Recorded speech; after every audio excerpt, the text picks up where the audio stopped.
পৃথিবীতে আপনার আমার কী কী আছে এটার হিসাব করার নাম হলো আল্লাহর কৃতজ্ঞতা প্রকাশ করা।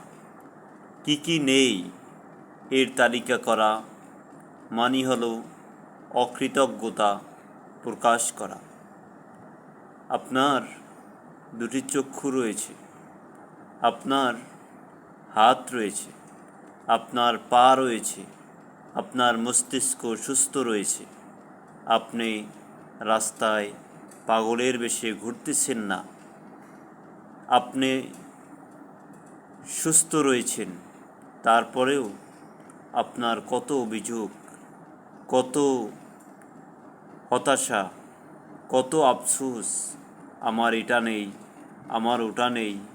পৃথিবীতে কত মানুষ রয়েছে রাস্তার পাশে বসে, মাথার মস্তিষ্ক ঠিক নেই, যন্ত্রণায় কাতরাচ্ছে।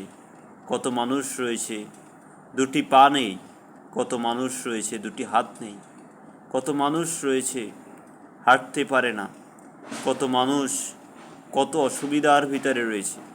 দেখা যায় অনেক মানুষ এত অসুবিধার ভিতরে থাকার পরেও বলে আলহামদুলিল্লাহ, কিন্তু আমাদের ভিতরে কেমন জানি একটা হয়ে গিয়েছে, শুধু আমরা বলি নাই নাই নাই।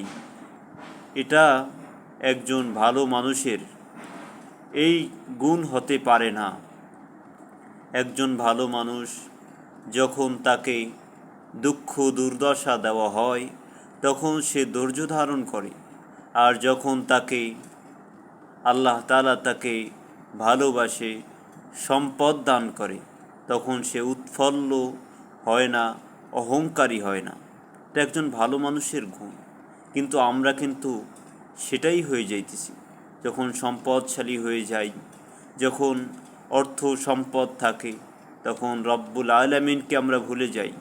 আর যখন আমরা দুঃখ দুর্দশার ভিতরে পড়ে যাই, তখন আমরা সৃষ্টিকর্তাকে আমরা ভুলে যাই, ধৈর্য হারা হয়ে যাই, হতাশাগ্রস্ত হয়ে যাই। এটা কি আসলে আমাদের দ্বারা আল্লাহ তাআলা এই আশা করেন?